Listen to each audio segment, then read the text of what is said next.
आप देख रहे हैं बिहार विशेष। 12 मार्च 1930 को महात्मा गांधी ने गुजरात से एक यात्रा शुरू की थी। गांधी जी की उस दांडी यात्रा ने अंग्रेजों को उखाड़ फेंका था और एक बड़ा रोल उसमें अदा किया। और 92 साल बाद प्रधानमंत्री नरेंद्र मोदी ने भी गुजरात से ही अपने मिशन 2024 की शुरुआत की है। आखिर क्या है मोदी के दांडी मार्च के मायने, समझेंगे इस खास कार्यक्रम में।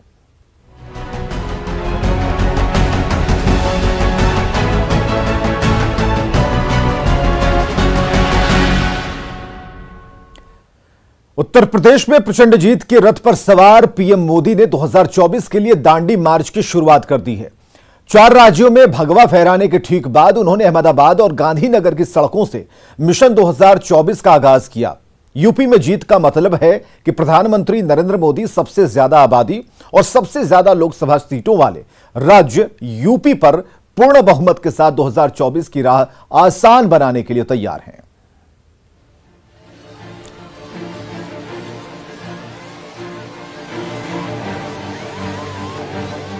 ये 2 तस्वीरें हैं। पहली तस्वीर ठीक 92 साल पहले यानी 12 मार्च 1930 की गुजरात की है और दूसरी तस्वीर है शनिवार 12 मार्च 2022 की। दोनों तस्वीरें गुजरात की ही हैं, लेकिन पहली दांडी की है और दूसरी गांधीनगर की। लेकिन दोनों तस्वीरों के पीछे एक बड़ा मिशन है। 92 साल पहले गांधी जी ने अंग्रेजों को देश से निकाल बाहर करने का प्रण लिया था, तो दूसरी तस्वीर में पीएम मोदी 2024 में कांग्रेस और पूरे विपक्ष को दिल्ली की सत्ता से दूर रखने की मुहिम पर हैं। यह है मोदी की दांडी यात्रा।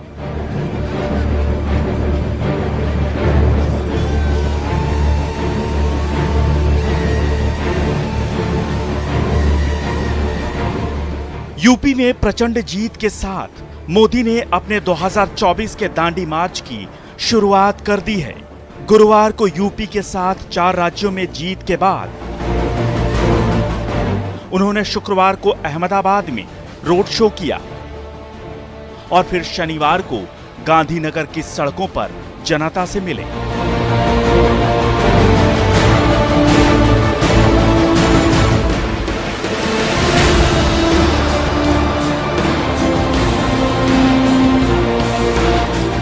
गुजरात में इसी साल चुनाव होने हैं, इसलिए यूपी फतह के बाद पीएम मोदी ने सीधे गुजरात से 2024 के लिए दांडी मार्च की शुरुआत की।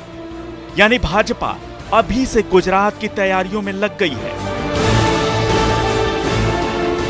आज एक और पावन अवसर है। आज के ही दिन नमक सत्याग्रह के लिए इसी धरती से दांडी यात्रा की शुरुआत हुई थी।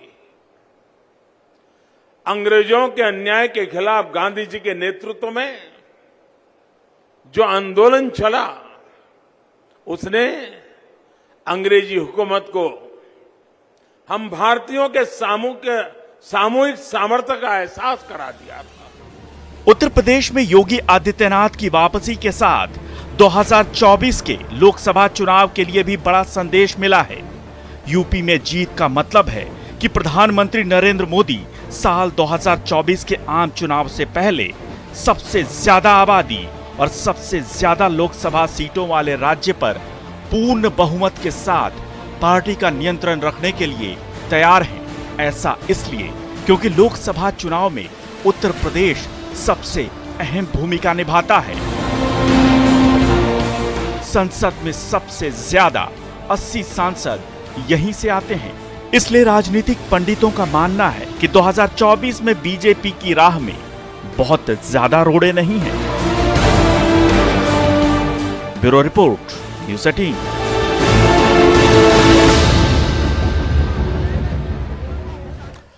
क्या 2022 के चुनाव नतीजे 2024 का ट्रेलर हैं? अगर नहीं हैं, तो 2024 में विपक्ष पीएम मोदी के सामने कितनी बड़ी चुनौती पेश कर पाएगा?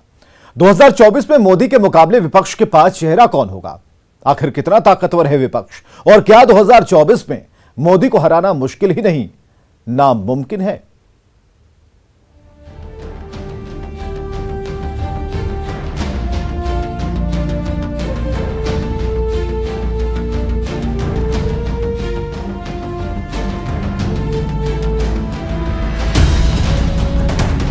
क्या 5 राज्यों के चुनावी नतीजे साबित करते हैं कि प्रधानमंत्री मोदी की राह में फिलहाल कोई रोड़ा नहीं है? क्या गुरुवार को आए नतीजे ये बताते हैं कि 2024 में कोई नहीं है मोदी के टक्कर में? सबसे पहले हम आपको उन नेताओं की ताकत बताते हैं जो 2024 में प्रधानमंत्री मोदी के लिए चैलेंजर साबित हो सकते हैं। फिर आप खुद अंदाजा लगाइए कि 2024 में मोदी के सामने विपक्ष कितनी ताकत से चुनावी समर में उतर पाएगा।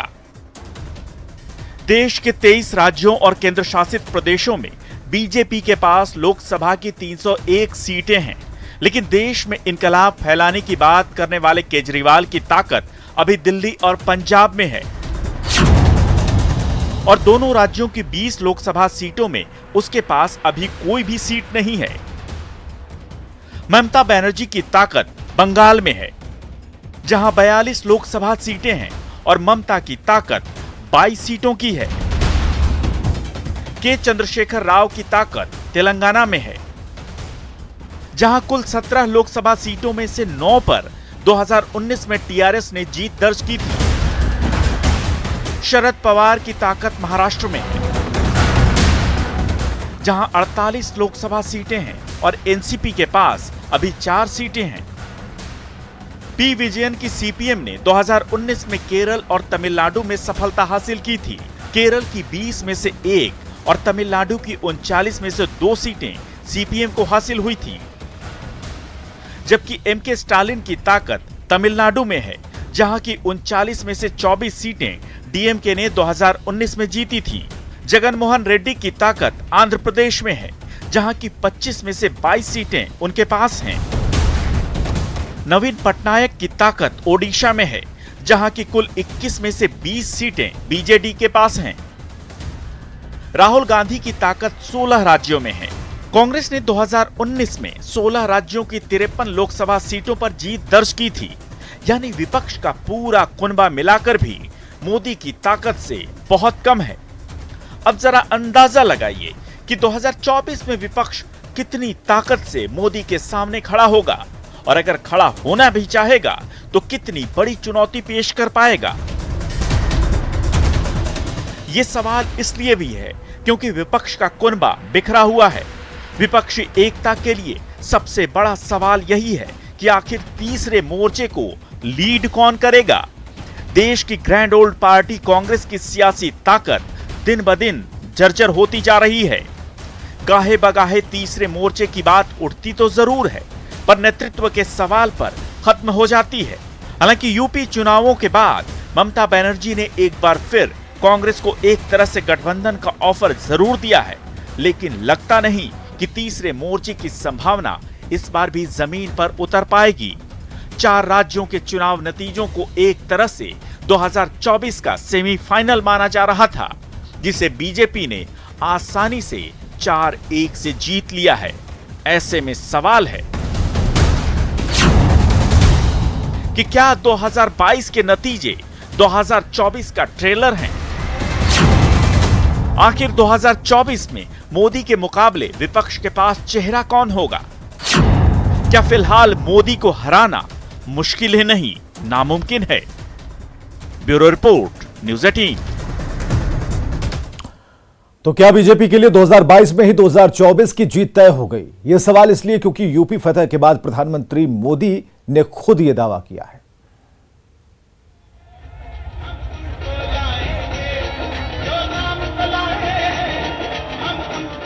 ये जीत है प्रचंड।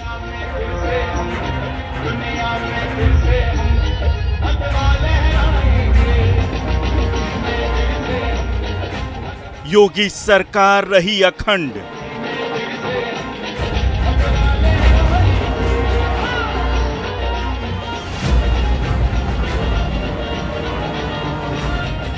ये जीत है मिशन 2024 का आगाज।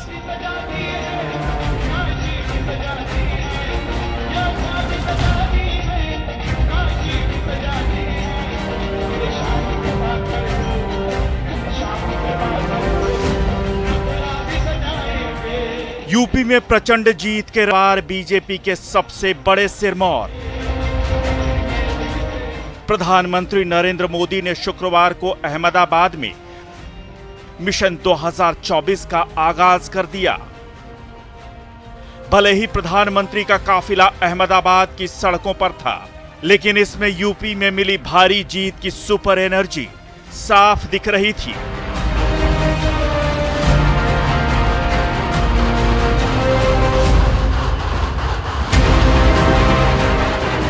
दो 2017 की तरह उत्तर प्रदेश के चुनाव में जबरदस्त मोदी मैजिक चला।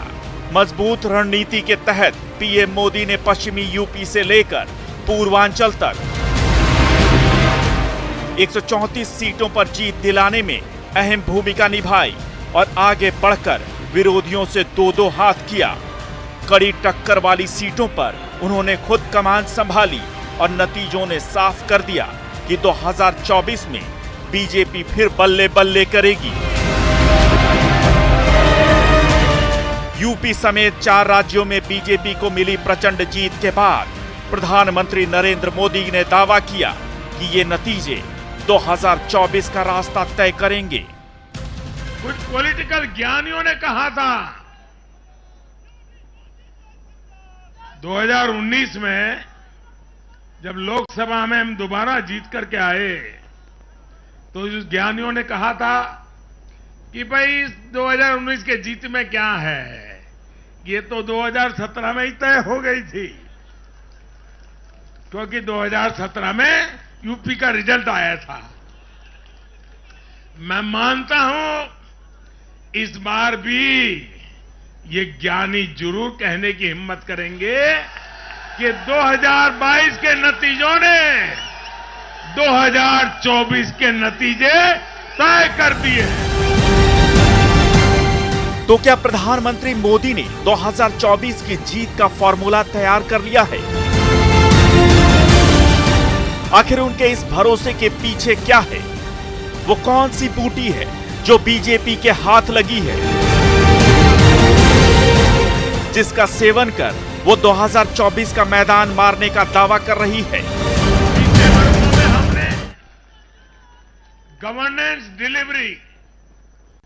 गवर्नेंस डिलीवरी सिस्टम तो बेहतर किया ही, साथ साथ पूरी प्रक्रिया में पारदर्शिता भी लाई। फॉर्मूला नंबर 1 ये है मोदी का 2024 की जीत का formula number 1, governance delivery system. 2024 में बीजेपी की जीत का पहला फॉर्मूला है, यानी 2024 में बीजेपी ने अपनी सरकारी मशीनरी के जरिए लोगों तक योजनाएं पहुंचाने की सफलता को भुनाने की तैयारी कर ली है। जिस सरकारी सिस्टम की बैटरी को हमेशा के लिए डाउन माना जाता था, उसे मोदी ने फुल चार्ज कर दिया है।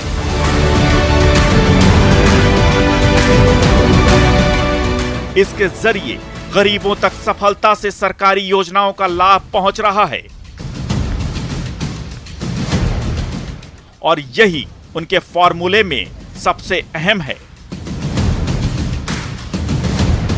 भाजपा गरीब को भरोसा देती है कि प्रत्येक गरीब तक सरकार ने निर्णय की हुई सुविधाएं जरूर पहुंचेगी, और मैं गरीब के घर तक उसका हक पहुंचाए बिना चैन से बैठने वाला इंसान नहीं। फॉर्मूला नंबर 2, याद कीजिए वो दिन जब पूर्व प्रधानमंत्री राजीव गांधी ने कहा था कि केंद्र से 1 रुपया भेजा जाता है तो गरीब तक 15 पैसे ही पहुंच पाते हैं। लेकिन मोदी सरकार ने जनधन खातों के जरिए इस डिलीवरी सिस्टम को फुल प्रूफ कर दिया है। अब योजनाओं का सीधा लाभ आखिरी आदमी तक पहुंचना तय है और इसकी सफलता को जनता तक लेकर जाना और